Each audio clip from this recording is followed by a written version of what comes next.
चंद्रिका कृष्णापुर में अपनी सौतेली माँ सरिता के साथ रहती थी। सरिता एक गुस्सैल और तेज जुबान वाली औरत थी।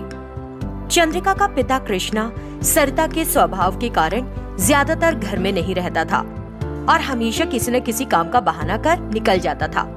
सरिता चंद्रिका की ठीक से देखभाल नहीं करती थी और अक्सर किसी न किसी बहाने से उसे सताती रहती थी। लेकिन चंद्रिका घर का माहौल ना बिगड़े इसलिए चुप रहकर सब सुन लेती थी। कृष्णा का अपना खेती का काम था और उसकी सारी कमाई सरिता अपने कब्जे में कर लेती थी और घर में बस अपना ही राज चलाती थी। समझो सरिता चंद्रिका और कृष्णा दोनों के बस से बाहर थी। जैसे तैसे उन लोगों के दिन कट रहे थे। एक दिन की बात है, कृष्णा अपने काम से जल्दी घर वापस आ गया। उसके घर में आते ही सरिता बोली, अरे आज तुम इतनी जल्दी घर कैसे आ गए? रोज तो तुम सुबह जल्दी निकल जाते हो और फिर देर ही रात वापस आते हो। आज क्या हो गया? हाँ, आज कुछ घबराहट सी हो रही थी मुझे और कमजोरी भी लग रही थी, तो मैंने सोचा थोड़ा आराम कर लूंगा। अच्छा, लेकिन चिंता करने की कोई बात नहीं। कहते हैं ना कि भगवान अच्छे लोगों को ही अपने पास बुलाता है, इसलिए तुमको तो कुछ नहीं होगा, फिक्र ना करो, लेट लो। और सरिता अंदर चली गई। फिर चंद्रिका कृष्णा के पास आई। पापा चलो अस्पताल चले, मैं साथ चलती हूँ आपके, चलिए। मेरे पास अस्पताल जाने की भी ताकत नहीं बेटा, मैं चल नहीं पाऊंगा अस्पताल तक।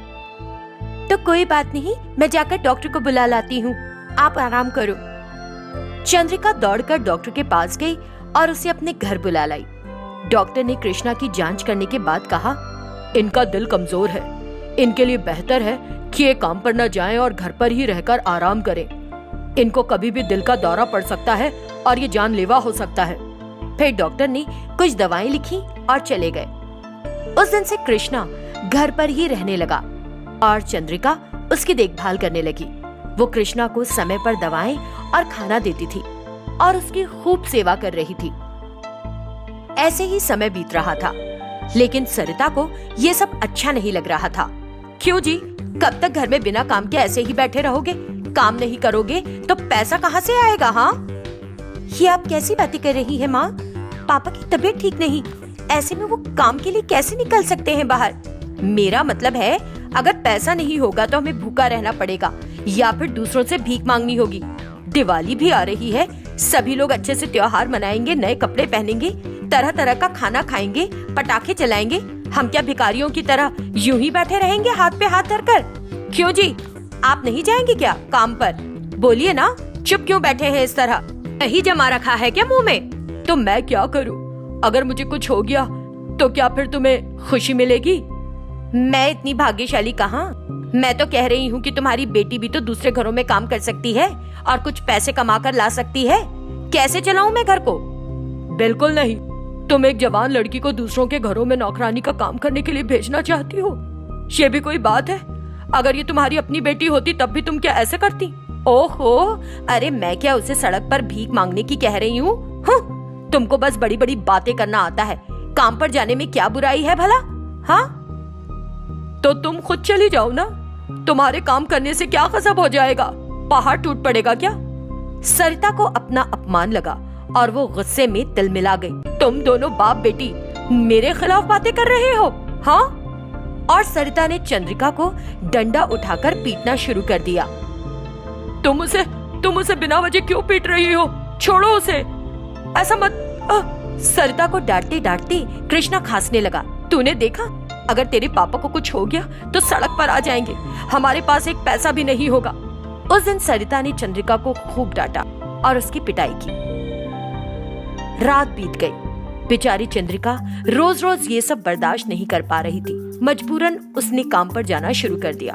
वो जो भी पैसा कमा कर लाती उससे सरिता अपने लिए रंग बिरंगे कपड़े खरीदती और आनंद लेती। लेकिन चंद्रिका अपने पुराने और फटे कपड़े पहनकर ही काम पर चली जाती। सरिता अब हर दिन बाजार जाने लगी थी। कुछ दिनों के बाद चंद्रिका कृष्णा को अस्पताल लेकर गई क्योंकि उसकी तबीयत ज्यादा खराब हो गई थी। वहाँ डॉक्टर ने उसे बताया कि कृष्णा को ऑपरेशन की जरूरत है। चंद्रिका चिंतित हो गई, लेकिन डॉक्टर ने उसे बताया, तुमको चिंता करने की जरूरत नहीं, सरकार की एक योजना के अंतर्गत इसका भुगतान हो जाएगा। मैं संभाल लूंगा, तुम फिक्र मत करो। चंद्रिका खुश हो गई और उसने हाथ जोड़कर डॉक्टर को धन्यवाद दिया। उसने अस्पताल में अपने पिता की अच्छे से देखभाल की, जबकि सरिता एक बार भी अस्पताल में कृष्णा को देखने तक नहीं आई।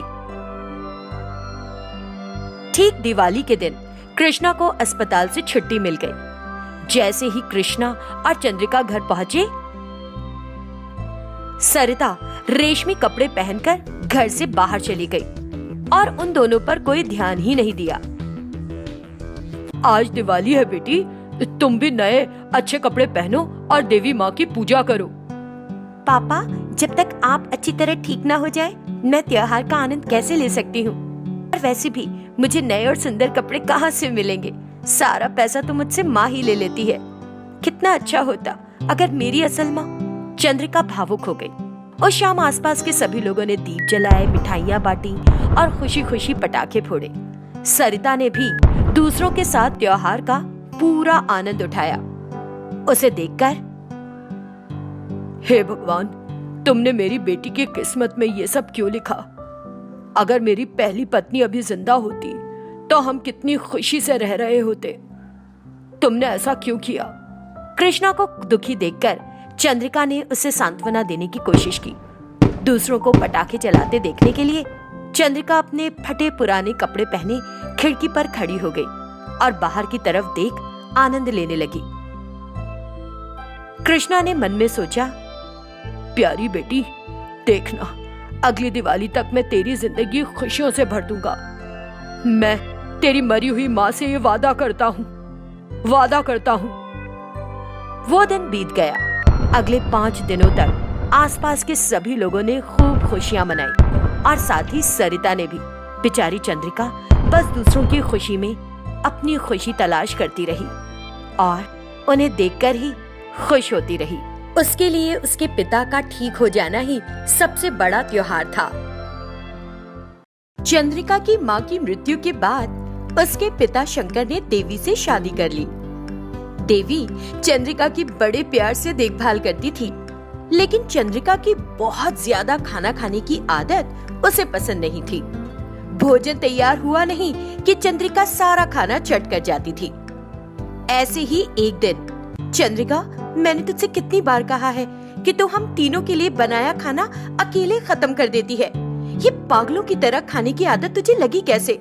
अगर तू रोज इतना ज्यादा खाएगी तो मोटी हो जाएगी। ऐसा मत किया करना। पता नहीं क्यों मुझे इतनी भूख लगती है। मैं नहीं खाऊं तो मेरे पेट में जलन होने लगती है। कुछ नहीं, बस तेरी आदत है। अगर तूने दोबारा ऐसा किया ना तो देखना, तेरे हाथ पैर तोड़ दूंगी, समझी? उसके ऐसे कहने पर चंद्रिका रोने लगी और बिना कुछ कहे वहाँ से चली गई। कई बार टोकने के बाद भी वो अपनी आदत पर काबू नहीं पा रही थी। कुछ दिन और बीत गए। एक दिन देवी की माँ और उसकी बहन उसके घर आए। उन्हें देखकर चंद्रिका भी बड़ी खुश हुई और दौड़कर उनके पास गई। वो लोग भी चंद्रिका से बड़े प्यार से मिले। देवी ने भी उनका स्वागत किया और सभी के लिए दोपहर का भोजन तैयार करने में लग गई। भोजन तैयार हो जाने के बाद वो कुछ देर अपनी माँ के पास बैठ गई और बातें करने लगी। कुछ देर बाद, चलो माँ, अब खाना खाएं। देवी रसोई में गई तो देखा कि चंद्रिका वहाँ थी। वो समझ गई, नहीं माँ, मुझे मत मारो, मैं दोबारा ऐसे नहीं करूँगी। मुझे मत मारो माँ, छोड़ दो मुझे छोड़ दो। चंद्रिका की आवाज सुनकर देवी की माँ और बहन रसोई की ओर दौड़े। क्या हुआ? क्यों पीट रही है ऐसे उसे? देखो ना, इसने खाने के सारे बर्तन खाली कर दिए। इसने 5 लोगों के लिए बना खाना अकेले खा लिया। मैं इसकी इस आदत से बहुत परेशान हो गई हूँ। आखिर मैं क्या करूँ? देवी चंद्रिका को पीटती रही और देवी की माँ उसको रोकने लगी। फिर उसने चंद्रिका को वहाँ से जाने के लिए कहा। चंद्रिका रोते हुए वहाँ से चली गई। वो एक छोटी लड़की है, हो सकता है उसने मासूमियत में ऐसा किया हो। दीदी, एक अकेला जवान इंसान भी इतना नहीं खा सकता। जरूर चंद्रिका में कुछ कमी है। इतना खाना खाने के बाद भी देखो उसका वजन नहीं बढ़ रहा। उसे अस्पताल लेकर जाओ। उसकी जांच कराओ। बहन के ऐसा कहने पर बेहद परेशान हो चुकी देवी बोली, अरे उसे कोई बीमारी नहीं, तीनों समय भरपेट खाती है और सोती है, दूसरा कोई काम नहीं। फिर देवी ने चंद्रिका को खूब डांट लगाई, लेकिन वो चुप रही। फिर देवी ने कहा कि वो उनके लिए फिर से खाना बनाएगी, लेकिन देवी की माँ और बहन ने मना कर दिया और चले गए। उनके ऐसे बिना खाए चले जाने से देवी को बहुत दुख हुआ। कुछ देर बाद चंद्रिका वहाँ आई। देख, तेरी वजह से तेरी नानी और मौसी ऐसी ही चली गई। ये तरीका सही नहीं है। अब मैं तुझे एक पूरे दिन खाना नहीं देने वाली, तब तुझे पता चलेगा। उसने चंद्रिका को एक कमरे में बांधकर बंद कर दिया। तभी उसका पति खेत से लौट आया। देवी, चंद्रिका कहाँ गई? कहीं दिखाई नहीं दे रही है। वो रोने लगी और उसने उसे सब कुछ बताया कि क्या हुआ। उसे इस तरह बिना खाने पीने के रखना अच्छा नहीं होगा ना? खोल दो उसे। मैं जानबूझकर ऐसा नहीं कर रही हूँ, मैं ऐसा ये सोचकर कर रही हूँ कि क्या पता इस तरह चंद्रिका की। ठीक है, तुम शाम को उसके कमरे का दरवाजा खोल देना। देवी ने हाँ कहा और शाम को उसने कमरे का दरवाजा खोल दिया, लेकिन उसने देखा कि चंद्रिका बिना किसी हरकत के चुपचाप खड़ी है। देवी डर गई और जोर से चीखी, सुनो जी, चंद्रिका मेरे उठाने पर उठ नहीं रही। देवी का पति चिंता में दौड़ता हुआ आया और चंद्रिका को गोदी में उठाकर अस्पताल ले गया। उसने चंद्रिका को अस्पताल में भर्ती कर दिया और डॉक्टर को सारी बात बताई। फिर डॉक्टर ने उसकी अच्छी तरह से जांच की। वो दिन ऐसे ही बीत गया। फिर अगले दिन देवी और उसका पति बड़ी फिक्र में डॉक्टर के पास रिपोर्ट मांगने आए। देखिए, चंद्रिका को एक अजीब सी बीमारी है। वो बहुत भूखी है और ऐसा कुछ और सालों तक चलेगा। उसे खाना खिलाते रहने के अलावा और कुछ नहीं किया जा सकता। जब भी उसे भूख लगे उसे खाना दीजिए, बस यही उसका इलाज है। वो खुद ब खुद कुछ सालों में ठीक हो जाएगी, ध्यान रखिएगा। देवी और उसके पति को बड़ी हैरानी हुई और उन्होंने इसके बारे में और बात की। इस तरह की बीमारी हमें बहुत कम बच्चों में देखने को मिलती है। ये उनकी उम्र के 20 साल के अंदर अंदर ठीक हो जाती है। इससे आपको और कोई परेशानी नहीं है। डॉक्टर की सलाह सुनकर वो लोग चंद्रिका को वापस अपने घर ले जाते हैं। अब जब भी चंद्रिका को भूख लगती, वे उसे भोजन, फल या जो कुछ भी उपलब्ध होता देते रहते। चंद्रिका सब कुछ फटाफट खत्म कर देती। हे भगवान, कब और कैसे खत्म होगी इसकी बीमारी? वो लोग ईश्वर से बस यही प्रार्थना करते और चंद्रिका की इस अजीबो गरीब बीमारी के कारण चिंता में रहते। सबको लगता था कि चंद्रिका खाने की बड़ी शौकीन है और पेटू है, लेकिन जो लोग इस बीमारी के बारे में जानते थे उन्हें उस पर दया आती थी। जो लोग नहीं जानते थे वो लोग उस पर फप्तियां कसते रहते थे। बस इसी तरह खूब खाकर और लोगों के ताने सुन सुनकर चंद्रिका की जिंदगी बीत रही थी।